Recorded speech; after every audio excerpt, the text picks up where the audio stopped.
This is our very first edition of our Artist Spotlight interview series. You know, we've been offline or online, really, you know, in the fake world and not in the real world for the last little while. If you haven't checked it out, we have the Pass Le Beat thing going on, challenge going on you find it on YouTube, on Instagram, whatever. We also have been updating our YouTube archives with lots of Cypher sessions. All of that said, it is my great pleasure to introduce to you today our very first guest of the series. His name is, very first, you know. Well, he's doing a lot of hosting on his own. His name is Fredy V. He is a singer. He's an MC. He's a bass player, sometimes guitar player, sometimes piano player, sometimes drummer. You know, he's a little bit of everything. You know him from Urban Science, but you may also know that he's the former frontman of the Boogie Wonder Band. He's performed all over the world with numerous artists, including. So I knew that you worked with Omar, neosoul artist from the UK, but I didn't know you were the musical director. That's something I want to talk about as well. You're also the co-writer for Terrellier's "I'm Not the One," which was on Sarky Puppy's Grammy-winning Family Dinner Volume 1. And in 2014, for your debut EP Varsity Volume 1 release, you went through a life-threatening incident that required multiple brain surgeries, months of rehabilitation, and thankfully made a full recovery. Continued performing 2017, It Takes a Village, co-produced by our very good friend Anomaly. And then 2018, you took on the job of musical director for the band, the house band for the talk show Les Poilus. So ladies and gentlemen, without further ado, Mr. Fredy V. Damn, man, just wow! That was an intro, man. I've been listening to a lot of podcasts, a lot of shows, a lot of interviews right now, and I was like, damn, man, I hope my resume and my CV can get there, you know. So one day, the host of the radio show can roll out the red carpet like that, and look at you, just blessing me. Good Lord. You got I mean, I think the thing is one of the reasons why I wanted to start this is that I was like, there's so much stuff that various members of Urban Science have done that people are not aware of. You know, they come on a Thursday, they check it out, they enjoy it, and they're like, oh, okay, this guy sings pretty good, or whatever. You know, they don't know what everyone is up to, and I'm hoping to give a little insight into that. No doubt. So one thing I did not mention, which I'm going to get into, and there's a reason why I did not mention it, is the way we first met. So we met through the Community Vibe Collective, maybe, holy shit, I want to say like 10 years ago. Yeah, anyway, a long time ago. We knocking on that decade, bro. Absolutely. So to start with, Fredy, whoops, where is it? Hold on. This is our first one. So there we go. I'd like you to react to this right over here. So in addition to performing with community, we did many workshops and all this kind of thing. Tell me a little bit about this poster. Oh my Lord! Well, it's the R&B singer. You know what I'm saying? Like R&B singers, you gotta just reach out and touch somebody. You know what I'm saying? The temptation, the four tops say to reach out. You know, it's always like this, these type of moves. You know, you always gotta.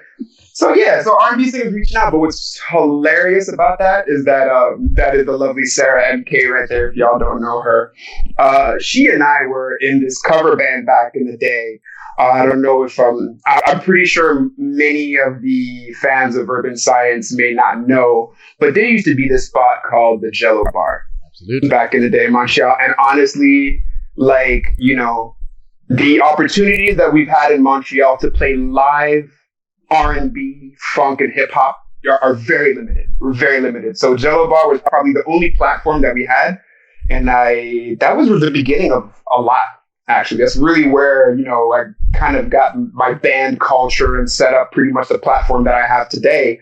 It all pretty much started there. And Sarah MK and I were the lead singers of that. And so what was I always used to. The name of the band was called Off the Record. Yeah, pretend I don't know anything. So you know exactly. Like, so basically, me and Sarah MK fronted this band called Off the Record, and a lot of bands, you know, it was cover bands, and that's what, you know, in Montreal, man, when you play R&B and pop and whatnot, if you're actually trying to get paid and make a living off of your skill set as a musician, your best chances of doing that are with cover bands. So we go in there and lock down the Friday and Saturday, and either people were doing top 40 or they were doing like old school, like 70s and 80s or whatever. So we were like, we need to kind of find our niche. So we went in there and did 90s R&B. Right. And like, we used to call ourselves not old school, but middle school, you know? And a lot of people, like, it was like nostalgia. We created this whole thing. So every time Sarah and I sang the song Feel Like Making Love, originally by Roberta Flack, but we did the D'Angelo version, I would just mess up the lyrics every time. So I think it was like... I got a little insight. I was told that you didn't know that you were messing up the lyrics. And I had no idea that I was messing up the lyrics. You know? It was like, when you touch me... No, it was, the second verse. And I was like, when you touch me and my fingers start to glow. That's what I thought the lyrics were. So I would like actually like act it out like the R&B singer that I am. In my finger. And Sarah was like, V, like it's been 6 months. Like what? No, that's not the lyrics. So she like pretty much pointed it out, and I felt like a biscuit. So since then, you always bring it to my attention. You and Sarah. The thing is, I had taking no a task for that one. when I made this poster, I had no idea about the story of this whole thing, and I was just I just picked out 2 photos of you, and you happened to both have your fingers out, and then I made this key version, whatever. But then I forget when, but I ran into Sarah, and she told me the story behind it, and that you were messing with the lyrics and all this. I was like, oh, are you? So there was another level when you saw that poster, and you're like, oh, levels, bro. Like that picture pretty much encapsulates an era of just me messing up, like Biscuit Fredy, like. You know, but I mean, I think that's the thing. You know, I think you yourself were saying it in terms of cover bands. You were kind of like, well, you got to make a living and da da da da, and that is true. But I mean, I think there's also great value in learning the repertoire and learning that. Oh yeah, man. For sure. Just in terms of saying, like, you know, a lot of the people coming to Cypher don't know about Jello Bar. There's so many venues that they probably do not know about. There's so many bands that they don't know about. You know, I came in. This was before I was even like kind of trying to be a player or whatever, but like I remember the Aliens, and that was like the first group doing black music, doing funk, you know what I mean, in Montreal. And then like from that, you know, Community and all the other things that have come since. And a lot of people don't know about who came before and what was going on before, the different venues that were coming. Piano Rouge is another spot, you know. Exactly. Just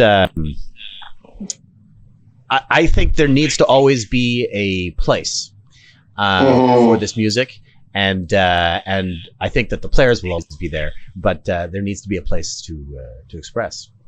No doubt, man. No doubt. And it's, you know, go ahead. It's cool. It's not just cool. Like find the importance of that as well too. And you know, and I told you that's probably one of my principal motivations of, you know, really participating in the cipher and really being involved, you know, because I recognize the importance of it. And I want to make sure that there is a platform when it comes to anything that is derived from Black music, the diaspora, urban culture, whatever you want to put that, whatever umbrella you want to put that under, you know, to make sure that in Montreal is there, because it's always limited, you know. There was the Jello Bar generation, and then there was the Piano Rouge generation, and then this Community generation, and this Cypher generation, and then now like all of these amazingly talented artists that are kind of like coming out after this, that, you know. And just to see what it is, but there's always been an institution, there's always been a venue, there's always been a staple, and I look at it like New Orleans Preservation Hall. Like, if people don't do this in Montreal, especially when it comes to R&B, funk, jazz, and hip hop, and the instrumental side of it, like, if people don't help curate that culture, it will be on the verge of extinction. We will be pushed out, you know what I'm saying? Like, it's hard enough to kind of create our opportunities and find our platforms as it is here. So that's why I find it so important, because if these things don't exist, people won't have like a regular spot to go to get their dose of culture. You know? I agree. So on that subject, what are your thoughts about the post-isolation world? What venues and what opportunities to play will exist? What are your thoughts on that, or do you have any thoughts on that?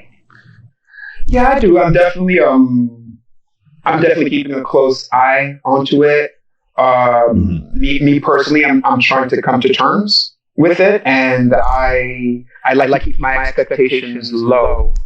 That way I don't get too disappointed. You know what I'm saying? Right. So I have already made peace that 2020 when it comes to live music, you know, that's just going to be a pause in my career. Yeah. You know what I mean? So that I've already come to peace with that. And it took a second, but it's going to be cool. It's all good, you know? And then afterwards, I'm just pretty much praying for next summer. On that subject, so you said 2020 is a big pause. I read your bio, of course. You sent in a bio, and I know that you're working on a new project. And originally, it was like fall 2020 is the release date of the new project. Are you thinking of pushing it back? Are you still planning that? Like how do you? We are we are exactly right in the middle of taking all of those decisions. We are just like everything, being ready to pivot. Staying flexible, reading the news, paying attention to what's going on, keeping our, you know, when it comes to our brand and our marketing and our target audience and all of that, you know, making sure that we're up to date with the developments of what's going on. I think no matter what, we're prepared to release this year. You know, we're prepared even if we can't do a launch in Montreal and all that type of stuff. We're prepared to do it because we know we have an amazing tool and that we could reach out to people, and we don't want the music to be too dated. You know what I mean? Like it's still relevant. It's still what it is. So yeah, we're definitely going to go ahead and release, but at the same time, you know, I'm definitely paying attention to what's going on, and everybody in the project knows that we need to stay flexible. And we need to do the things that will be able to put us in the best possible light and make sure that we can reach as many people as possible. You know what I mean? So, yeah, that's pretty much it. But I have to say, again, I'm very grateful because, you know, I didn't have a release compromised. I didn't have a Fredy V and the Foundation tour compromised. Oh, my God. The way that this happened to our project, it happened probably in the best possible way, right, where we have a bunch of material that we're sitting on, we have a bunch of content that we're sitting on, we worked our asses off in 2019 and we produced a bunch of stuff, and we're just lining up our, you know, we're just loading the chamber, you know, ready to shoot, ready to put our stuff out. Right. And it's cool to be able to just sit here and just kind of look at the world and see what's going on, and then we decide when we're going to shoot our shot, you know what I mean? Right. And we're very grateful for that. So, yeah, and just try, you know, a lot of anxiety, a lot of things. We don't know what's going on. It's very scary, but we're all holding on to that and being grateful and seeing all the projects that were very much affected by this. And, you know, we're not in that position, and we're in a position to kind of just take decisions and move, you know what I mean? And we'll see. We'll see. But I'm very optimistic, man. I'm very, very, very optimistic. Yeah, I guess, so, I mean, if it was fall, the original release, you know, moving it by 6 months or something, or you know, just having it still released in fall, but you know, you're not really expecting big things to come until the following summer. You know what I mean, in terms of playing exactly stuff. So it's not quite the end of the world, you know. Although we are living through the end of the world right now, but you know. Anyway, I from my perspective, I'm just kind of worried about, you know, what the world will look like after this. I mean, worried is maybe a strong word. I just feel like a lot of the things that we don't like are going to be accelerated in terms of gentrification and killing venues and culture being down. You know, every country going into debt, even great debt, you know. For sure. Anyway, that's kind of my perspective on that. But let's focus on Fredy. It's not about me. I'm sorry. Fredy, you're the guy. No, I'm kidding.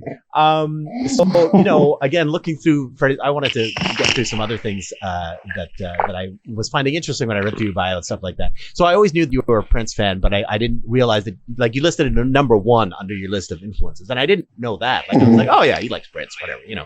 So that's cool. I'd like to get you to react to something again, and you've probably seen this, but I'm gonna get you to react to it.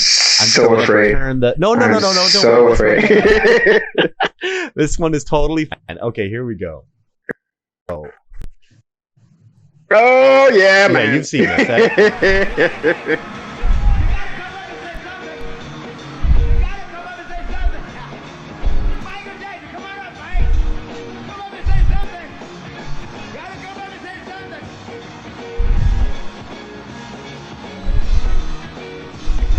Oh man, night in history, boy.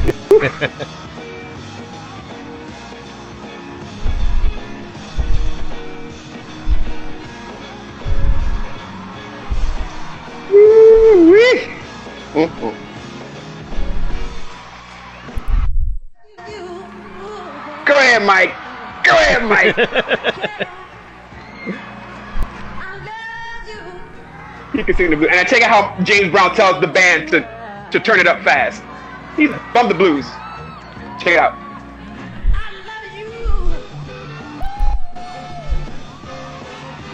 They pulled the rug out. That was all James Brown in the back who just like flipped the track. I love how they did that.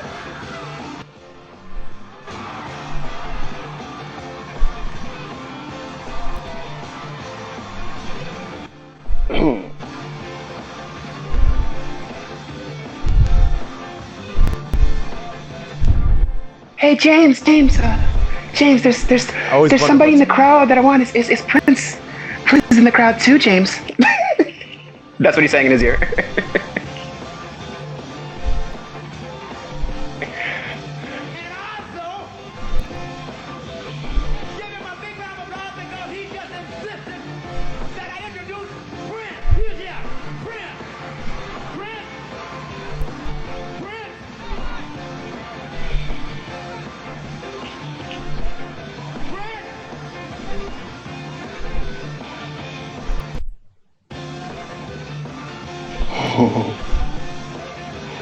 And here comes Santa Claus.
Hella nervous, man. He's hella nervous, man.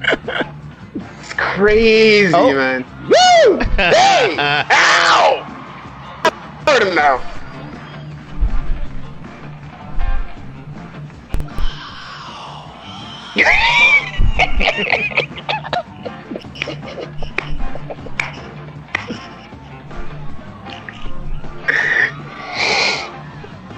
Yeah, I got some perspective on this performance actually. So listening to a couple I can't interviews, wait, you know, and I think for guys like me and you, it's very obvious what we're seeing here. You know what I mean? Like, yeah, there's a lineage. Yeah, man. They did their homework. This is a deep moment.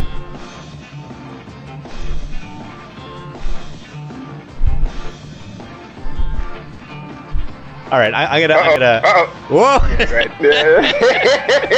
Forgot about that. All right, I gotta bring us back to the interview. Yeah. All right. So, give me your thoughts. Oh man. Well, first of all, again, like the lineage. You know, it seems like that's like the Master Jedi James. You know, that Mike and Prince both took from, especially when it comes to dance and physicality and performance, you know, and a lot of stuff actually.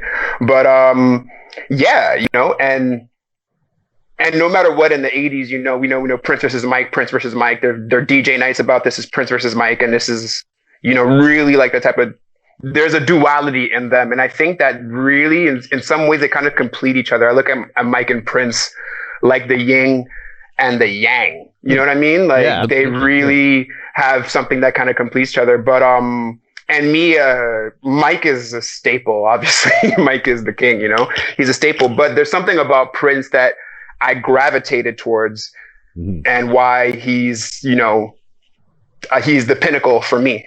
You know what I mean? Because he embodies it all, and that's what I mean. He truly is complete. You know, first of all, to have albums and records that are written, composed, produced, arranged, and performed by one man. It's something, and it's truly sophisticated genius stuff. You know, be it pop, jazz, he has every vocabulary in the world. Top 5 guitar hero of all time, dead or alive. I don't care if you like Wes Montgomery or Slash from Guns N' Roses. My man will like I put him up against anybody. Like it's Jimmy, Prince, and then the rest, you know? Like, so at least, you know, when it comes to that, you can put him up against anybody. And the other thing that Prince, why he's so important to me too, is that I think it was very important for Black music and Black culture and whatnot. Coming out in music when it comes to 50s and the 60s and the 70s, you had to be in this box. You had to be cookie cutter. You know, it was Chuck Berry with rock and roll and this. And then as soon as, you know, you could only have one Black person in that sphere. You know what I mean? And it was only that. When Prince came about, all those people in Black American culture that didn't necessarily see themselves in the mainstream, in what the image of what the rest of America thought a Black American should be, that cookie cutter box. You know what I mean? Prince was somebody who came out and made us feel comfortable to be as colorful as we want to be, as experimental as we want to be, as funky as we want to be, as, you know what I mean? And just really, truly let your hair down and to explore every facet of yourselves, including the ones that may not be accepted by society, including the types of things that are like, make us as outcasts in this world. You know what I mean? And so that's why when Prince came in and, you know, you saw the cover of Dirty Mind and it was a dude who's wearing a thong and high boots and an open trench coat. You know what I mean? Like it started the game for everything. And so before him, there wasn't as much racing in terms of, you know, even just sexuality, you know what I mean, and what it is, and male energy and female energy, and being able to embody both, you know. And I think that really, he broke a lot of barriers when it came for that. So like for me, like that was very important, you know, because sometimes I would see certain things, but I didn't see myself in some of the, you know, the boxes and the cookie cutters. You know, it was Temptations and Four Tops. You're a Black act, you know, you did the Chitlin circuit, or you were a jazz act, or, you know, you wore a suit and you did the shoe wop thing and that's it. And that's all you want. But it was George Clinton and the Princes of the world and the Sly and the Family Stones of the world who told us that we can be as colorful and as crazy and as funky as we want to be, as long as we're expressing something, you know what I mean, to our culture that heals people and that brings people together, you know. So that's why for me, like, Prince is the pinnacle. And the other thing is that Mike is the ultimate frontman. He's the ultimate artist, but he always worked with, you know, these mega producers like Quincy Jones and Teddy Riley or whatnot. Prince is Michael and Quincy together. Right. Like Prince is a producer, you know what I mean? So his ability to be able to play, his ability to be able to arrange, his ability to be able to produce on top of writing, singing, and performing, that's what makes him the end all be all for me, you know? And I strive to be a complete artist. Well, he's the pinnacle of it. Full package thing. I have full package. Those that know how to work with good people. You know, because you know, it reminds me of that argument about like Beck versus Beyonce. Do you remember that? That, well, you know, Beck can play 20 instruments and whatever. Beyonce just sings, and she, you know, it's like, yeah, but there's a lot to what she doesn't just. Yeah, you know? Come on now. Exactly. But I do agree that like when somebody is really the full package, when they write and they produce and they do the sing, they write everything, it's like this is another, you know. Do you find, like, you know, because you also obviously relate a lot to relate a lot to Prince beyond the music, and if do you get turned off if like somebody, like, you love them musically or has happened where you love somebody musically and then you find out something about them personally and you're like, really? oof. I don't know if does that happen to you, or do you still like the music? What's your perspective on that? There's never I don't have a general rule, you know what I mean? Because that's something that really taps into certain emotions and whatnot. But you know, like if we go, like let's say we talk about R. Kelly. Yeah. You know, like that's a, you know, I like his music or some of it, you know. But as a person, yeah, you know, and that's where I think that there's varying degrees of all of this, you know what I'm saying? And people have their different thresholds, and I think that, you know, more I'm definitely somebody in terms of giving people second chances, not being too judgmental, knowing that if any human is in certain types of circumstances, that any human is susceptible to that type of bullshit. I'm saying that some of our artists who have disappointed us, you know what I mean? And yeah, as humans, we're capable of like a lot of bad stuff, you know? So I try not to be on my high horse and be a social justice warrior about it. Be like, oh, cancel it. Like, I'm not down with the whole entire cancel culture. But, you know, there are certain limits, you know. R. Kelly is committing crimes and felonies that are assaulting and abusing people. You know what I'm saying? Like humans and whatnot, you know, as opposed to, oh, he was a misogynist that spoke badly to, you know what I mean? So there's varying levels, you know. Like I think I was talking to Sarah MK about this the other day, and she was like, oh my God, Prince was an asshole. And I'm just like, yes, Sarah. Yeah. He had a lot of insecurity, and he had his issues, you know what I mean? Like, and just like a lot of people are. So what I try to do at the end of the day is to not bring people to the status of icons and idols. Right. Because I think that that's where it begins. When you take somebody whose work you love so much and what they symbolize and what they represent so much, and you exalt them to that pedestal. You know what I mean? And when they're exalted to that pedestal and then they show their humanity, they show their foibles and their weaknesses and whatnot, and they fall from that pedestal and fall from grace, and how much that disappoints you, how heartbroken you are. If you go into the art saying, I love this art, I don't know the person, but I love this art. So should the person find themselves, or should I find out that the person is actually really less than perfect and actually has done things, you know what I mean, that, you know, that whatever scale or degree may be, that whoever that I love is susceptible to that. So go into your art, go into your appreciation of your artist with that in mind, and that's definitely going to help the situation. And from there, you know, there's not a one answer to that. There's not, you know what I mean? And you know, so I don't know what else is there. There's the R. Kelly, there's Prince, there's, you know, I don't know. There's so many different, you know, there's a huge range of it. You know, Bill Cosby too. You know, like, you know, I mean, it's a difficult thing. Obviously, you know, I don't have an answer. I'm not asking you for the objective truth, but it's anyway. There is no answer.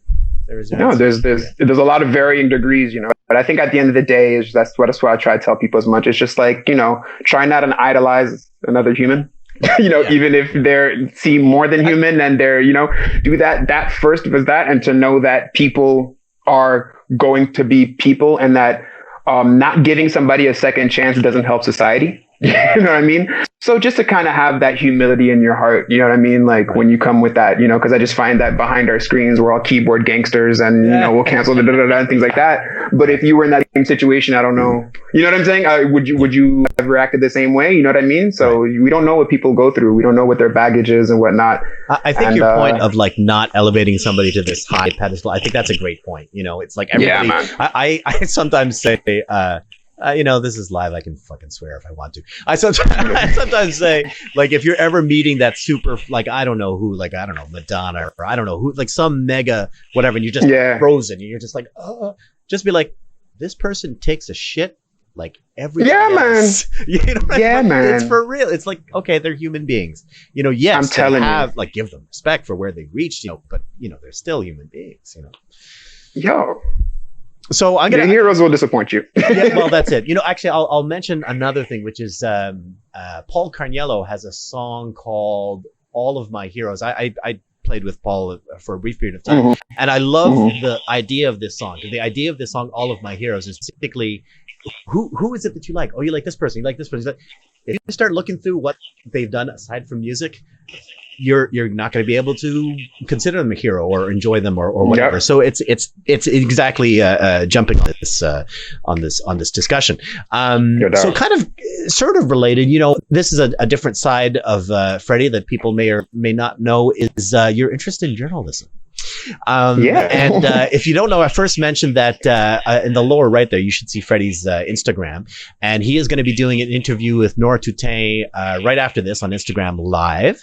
So make sure you check him out on Instagram Live. And he's been doing. How often are these interviews? Is it every day, or is it when you feel it? Or? Yeah, they've been kind of casual, but they're kind of picking up speed. And I have to say, I'm kind of like slacking a little bit, where I just should make them more official. So yeah, it's going to be every Thursday at 10 p.m. I'm going to have somebody on, from the scene, reaching out internationally to other people, and and at least doing that is artist to artist interviews, because that is at least one of the things that I was able to set up. I think it's fantastic when you have a journalist who is actually from the industry, who is from the craft, who is able to ask the person, the interviewee, certain questions that, maybe your regular Entertainment Tonight Canada or, just the Gazette or a very general 101 blog, but to be able to get into the mind of those artists from an artist's perspective. I love artist interviews. I think those are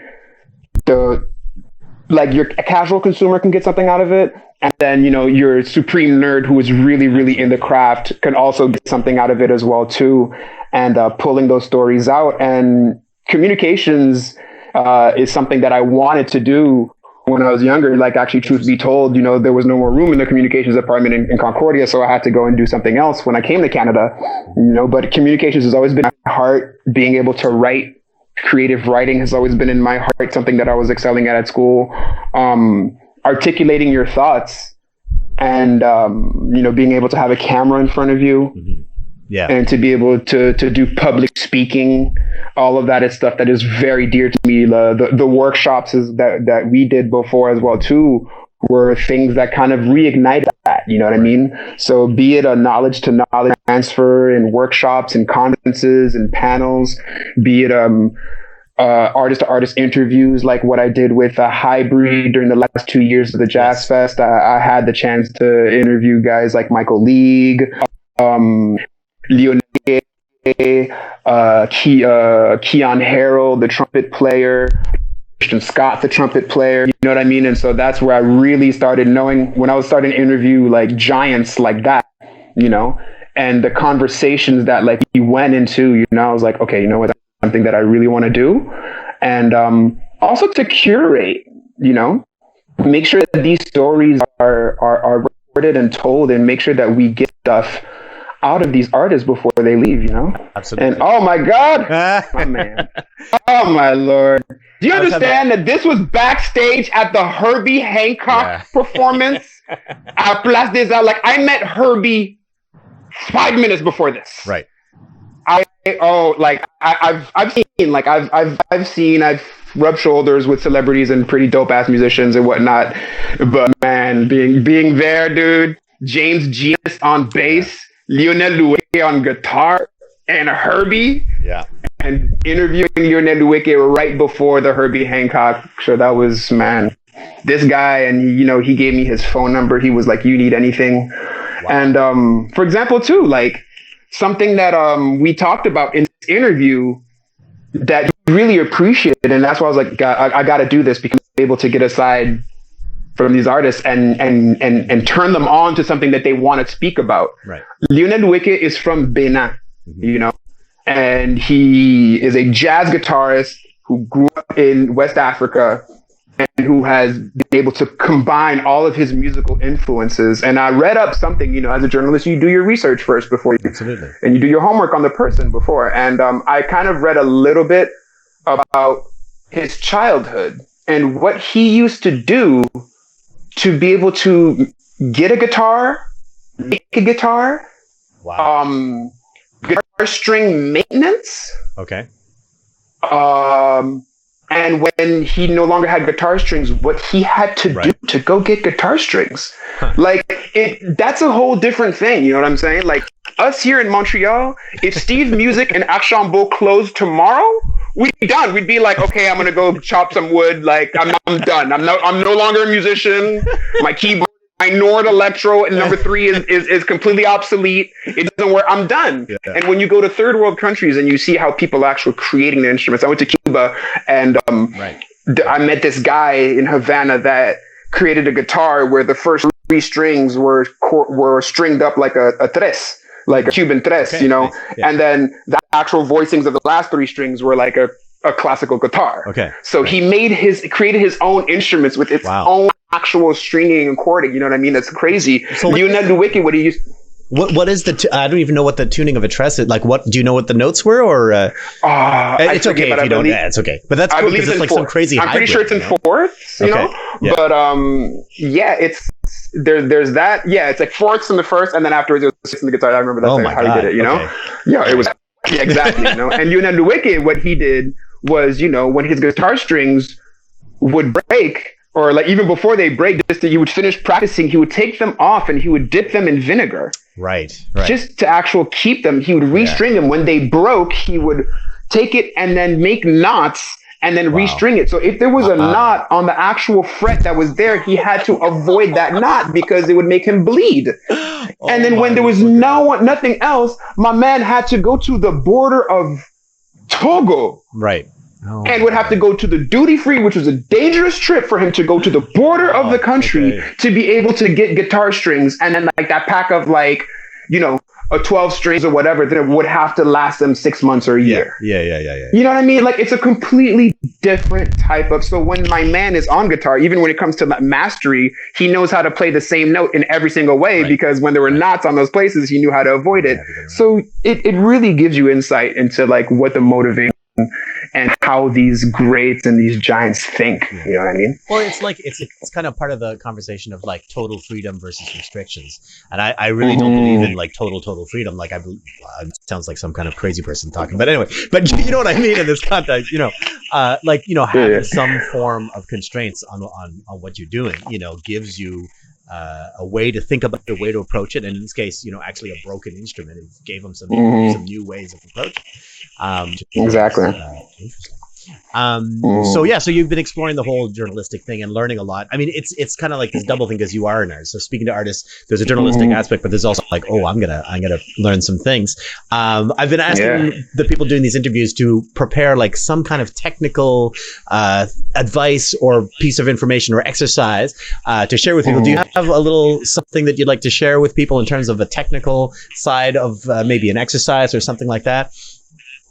I think when it comes to certain exercises and whatnot, you know, I'm a singer and I'm a bass player, and I see how sometimes those two worlds can come together for me. You know what I mean? Like whether it comes to the way I write bass lines or the way I'll sing something or certain approaches. And as it's funny how as time goes and as the better you get at towards the steps you take towards mastering your actual instrument, the closer you get there, the more you go back to your fundamentals and the more you start embracing really and truly the beginning stuff. And right now, if it's something I could say, especially in our community, our music community and whatnot, and being at the cypher and improving and jamming and making sure that you have like a vast vocabulary and knowing all of your harmonics and all of your extensions and all your voicings and whatnot, I realize we really, really are kind of not emphasizing rhythm as much as we should. Absolutely. You know what I mean? And so for me, I've realized that, you know, your sense of rhythm, your sense of cadences, and your sense of phrasing are so important, you know?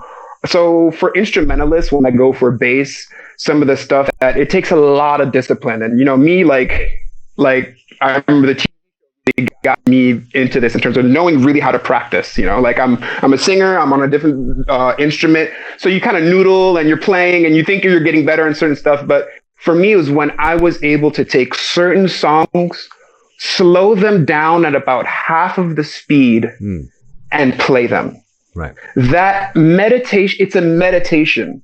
It's spiritual. And to be able to take certain things, either take super slow songs or take songs that you know and slow them down and play it, especially songs that have things that are not on the downbeat. things that are syncopated, things that are on upbeats and certain rhythms.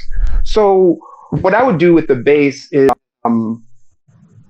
take a Luther Vandross song, like House Is Not a Home, super slow jam, and be able to play it that slow and getting all the hits. Because if you're able to execute those times and those syncopations at very slow tempo, once you start speeding up the tempo and getting into real time, it's child's play.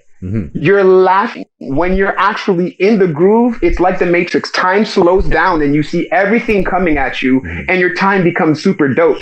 So if you're like at 60, clap, clap, do things super slow and things are upbeat. Boom, boom, boom, boom, boom, boom, boom, boom. See that up right there, that second that's on the up? Everybody rushes that in real time. Absolutely, you know what I mean? And so to know how to slow down certain things and do it. Same thing with vocals. Vocals when you're writing as well too. Like to know how do you have that bomb part? How do you have that sweet line? Like, is your verse really well constructed? You know, and sometimes we're all in melody, sometimes we think, but it's rhythm, man. Peep the cadence and peep the flow. Like right now, something that I'm doing with Mel Pacifico, like it's really hard because I'm writing at a distance right now and we're not in live time. So what I'll tell her is be like, okay, you know what? Do it by yourself because there's a bit of delay. Slow it down and just clap out. Don't even sing the notes. Clap out the part that you just wrote. Right. And when you clap it out, then you're just like, oh, okay. Like that's what it is. And then you sing it. And then you realize like, oh, that could have more swag. It's kind of a square thing. So maybe if I could swing it here or do it some here. When you slow things down and have the discipline to do so, which takes a lot because when we're on instruments, we're erratic. We're obsessed. We're about trying to play the fastest. And there's a lot of pressure in trying to get to the level that we want to get at. But to breathe, you're breathing and slowing certain things down and then speeding back up and then getting to that level. Like even with the musical direction, that really helped me out a lot. Absolutely. I think there's a lot of value to that. And I hope that people are listening and actually going to do that. You know, I have a couple of questions that you kind of brought up in that. So first thing you said was that you were working with Mel. So do you write kind of collaboratively with the people in your band, or do you kind of like set it out in your head and like this is how it is, or is it a balance of the two, or like how does that all work? Oh man, well I mean with this last record I think it was really cool. And me, no matter what, I love collaborating. There's definitely been, I've done the thing of alone, of writing, you know, like especially as like a funk writer and some of the stuff on Varsity in my first record, and some of that classic ones. You know what you want, kind of. Yeah, exactly, for sure. So in terms of having the ability to do, but me collaborating with people is just, that's where I thrive. Right. You know what I mean?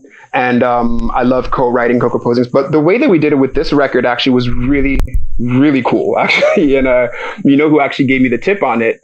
Because I've realized I'm an artist working with different songwriters, different producers. This time for this record, I was working with a band. Foundation has transformed into a band, you know, and I called my man Lewis from Busty and the Bass, and I was like, nice, yeah, you know, and I was like, so I talked to him, like, yo, how do you guys put things together? You know, who has final say? Like, you know, I'm going to think about the record. He was like, bro, he was like, first of all, thanks for calling, and he's like, yo, like, just. It looked like he was waiting for the call. He was so generous with the information. He was like, man, there's no stress. I'm telling you right now. He's like, just bring some food. Right. Bring whatever libations or you need to get yourself loose. Make sure everybody's just comfortable in the place. You set up 2 condenser mics in the room and go off. Right. And just no pressure. Go off. He's like, I guarantee you 90% of what you will sound like shit. 90% will sound like shit. But that 10% will be gold. And from that 10%, you can take these different nuggets, and each nugget is a song, and you build the song off of it. So it was so cool to just put up 2 microphones with all these dope musicians, seeing where they're going, seeing all those things. And then afterwards, me, Calder, and Mel going back and listening to it and being like, yo, this is a really cool section. Yo, this is really hot. Yo, this, and we just kind of highlighted and identified other people in the band as well too, told us what they preferred, where they felt really like that some coming together in those jams. We would highlight it, and then from there we would start to produce and then send out the parts, and then we would reconvene with the band and then finish the arrangement together, and then go back and finish the actual production. So I found that was like a really cool way of kind of working at stuff where you can have that creativity with no holds barred, nothing holding you back, no pressure. Oh my God, I have to like write this hit. I got to write this amazing opus. Just make sure that you let whatever's inside of you creatively, that you let it come out, you know, and then from there you edit it. The other thing that I do too as well is that a lot I do is kind of set the parameters of the song and the vision. Right. The vision of it.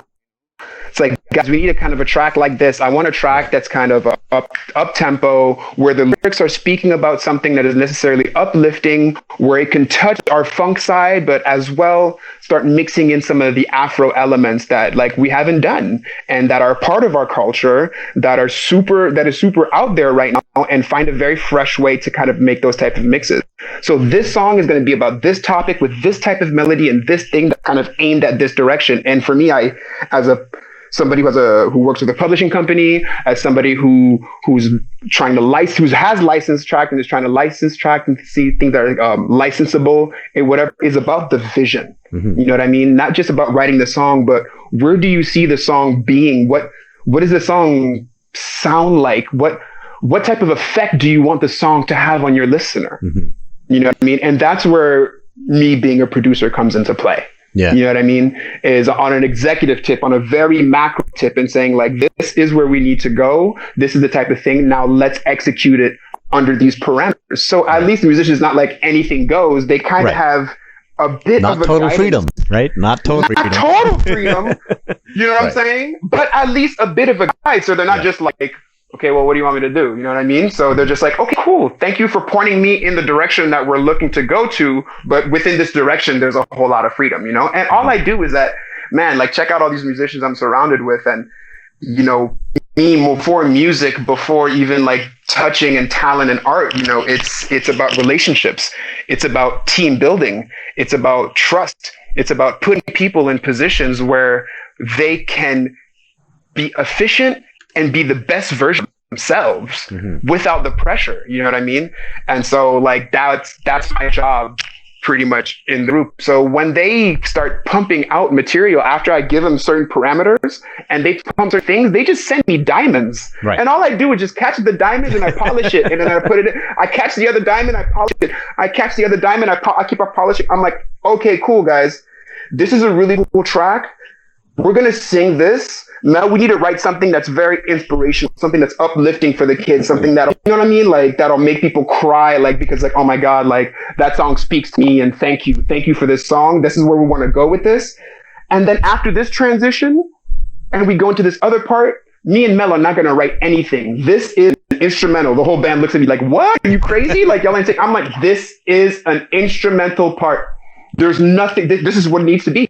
Right. And and they're like, all right. And then they do it and you know, and then I'll do is just polish. All I do is polish, you know? Yeah. So I love doing that, working with other people who throw me nuggets with writing and composing, and then I take and I arrange and I produce.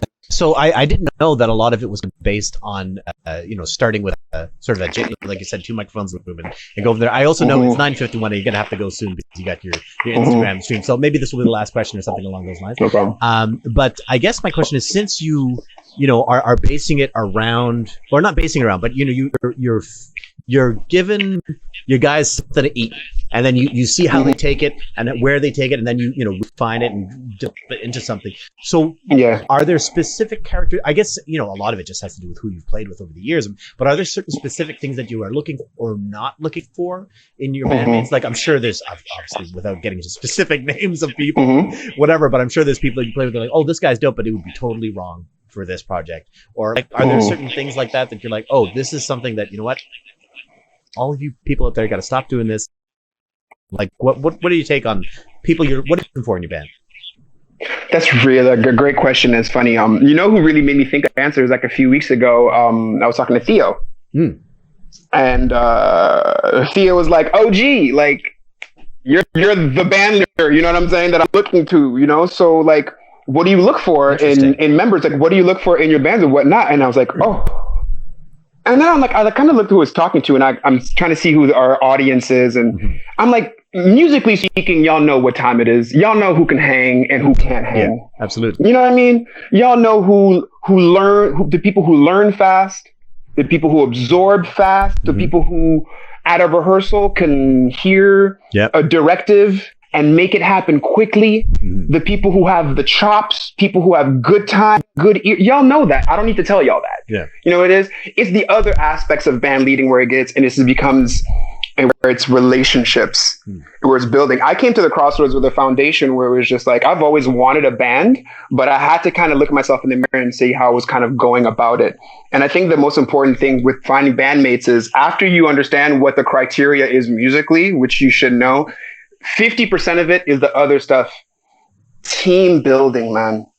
Knowing what it is to build a team. And for me, I think when I started understanding is when I was asking my members, I was just like, where are you in life? Okay. You know, and it's just like, what's going on in your life, you know? And it's kind of like, yo, I want to do this. And what are your aspirations as well, too? And so to kind of get on that personal tip, because I think in order to be in a group together, band, people have to be on the same page and at the same space in their lives.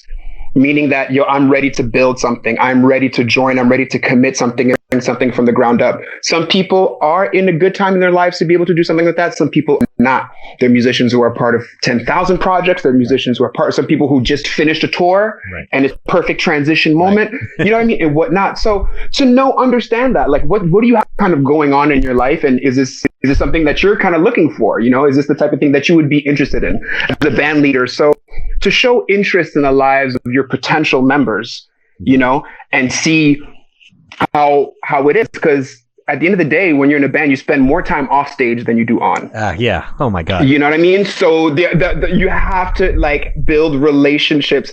And then the other thing too, which I found that it was a game changer for me as soon as I started asking this, I asked this to every one of my members.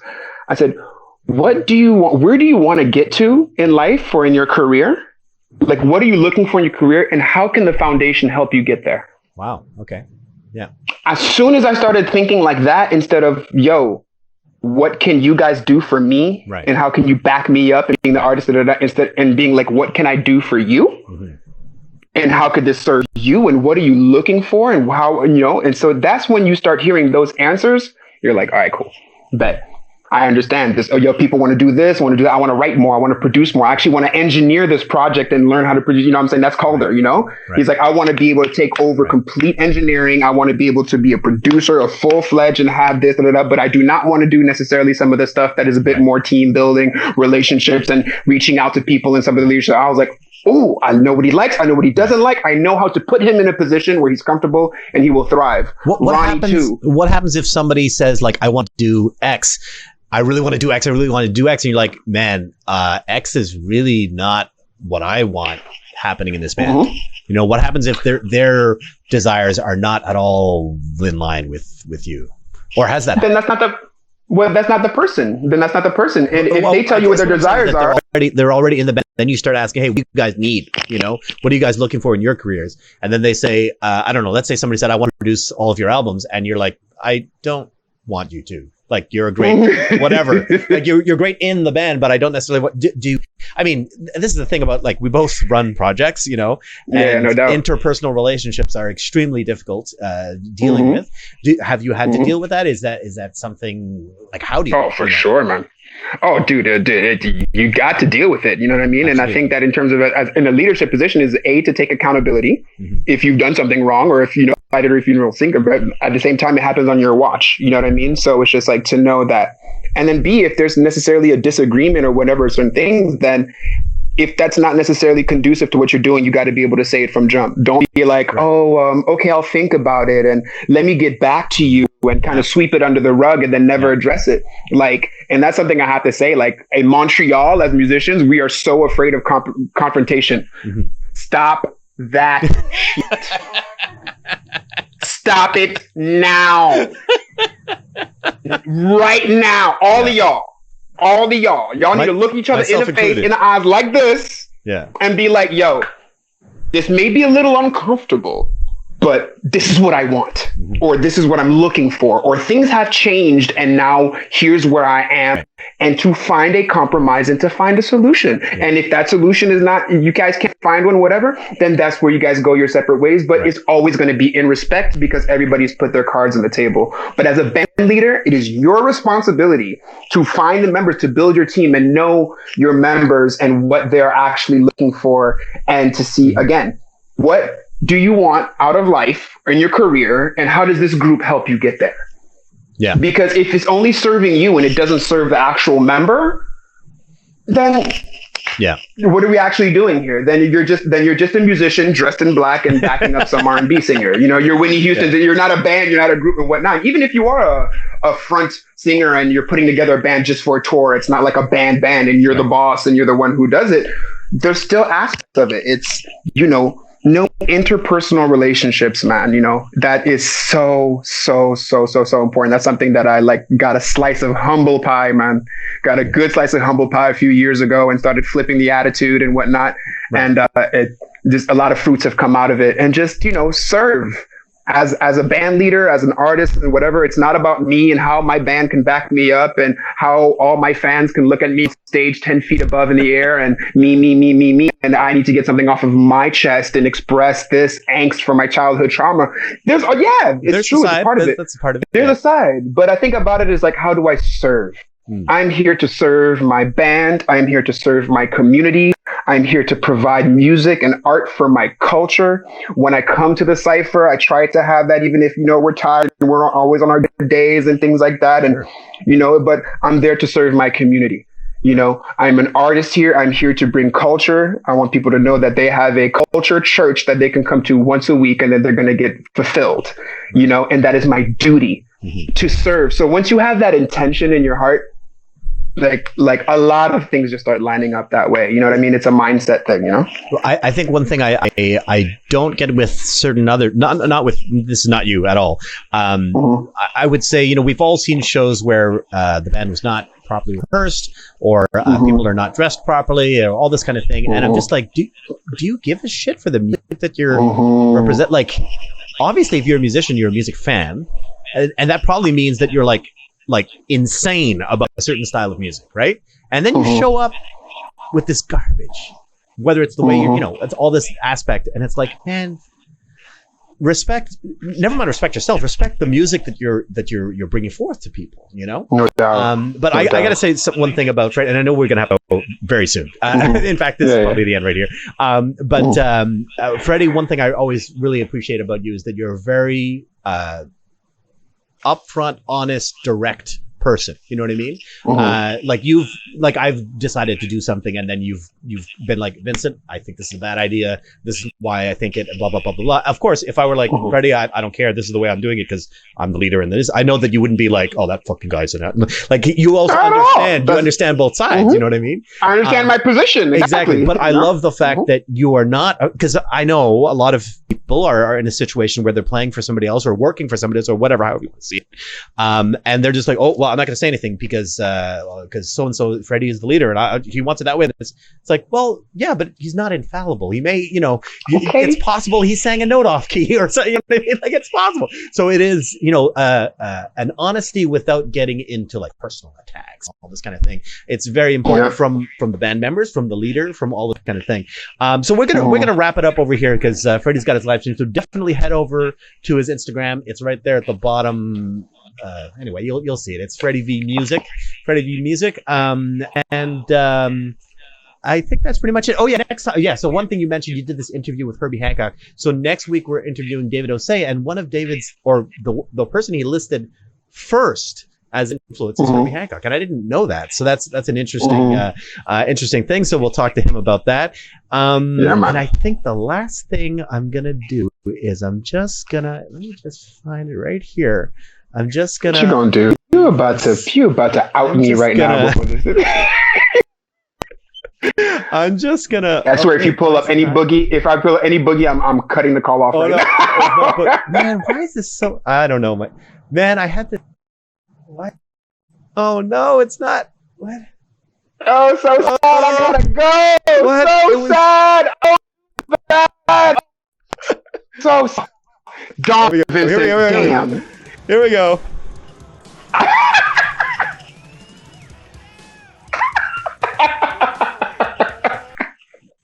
That's it. Ladies and gentlemen, this Flip-flops and linens, motherfuckers. Flip-flops and linens.